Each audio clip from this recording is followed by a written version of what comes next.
31મી ઉજવણીને આડે હવે ગણતરીના કલાકો બાકી રહ્યા છે ત્યારે બનાસકાંઠા પોલીસ એક્શન મોડમાં છે।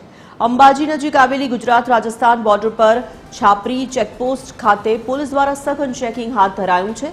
નવા વર્ષની પાર્ટીઓમાં માદક દ્રવ્યો કે દારૂની હેરાફેરી અટકાવવા રાજસ્થાનથી આવતા તમામ વાહનોની ઝીણવટભરી તપાસ થઈ રહી છે।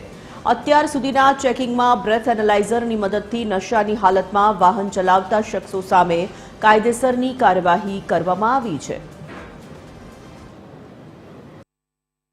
આ ડ્રાઈવ દરમિયાન જે વાહન ચલાવી ડ્રિંક કરી અને વાહન ચલાવતા હોય તથા જે દારૂની હેરફેર કરતા હોય તેના કબજાના કેસો કરવામાં આવેલ છે અને આ 31ના મોડી રાત્રિ સુધી આ કામગીરી ચાલુ રહેશે। 31ના હવે ગણતરીના કલાકો બાકી રહ્યા છે અને જે કલાકો બાકી છે તેમાં હવે પોલીસ તંત્ર છે તે સજ્જ બન્યું છે।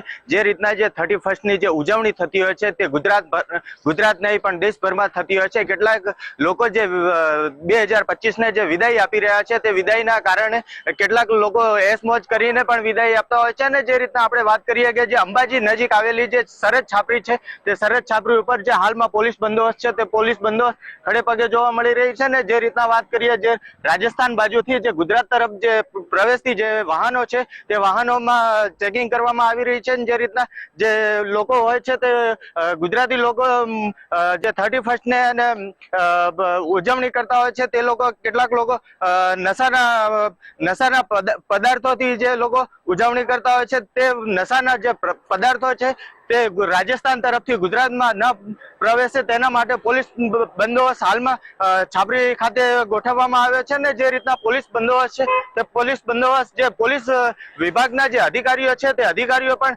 હાલમાં છાપરી ખાતે જોવા મળી રહ્યા છે। ને હાલ સુધીમાં કેટલાક ગુનાઓ પણ અહીંયા નોંધવામાં આવ્યા છે અને હાલમાં પોલીસ જે છે તે રાત સુધી ખડે પગે જ પણ રહેશે। વિનય સિકરવાર, TV 13, છાપરી, બનાસકાંઠા।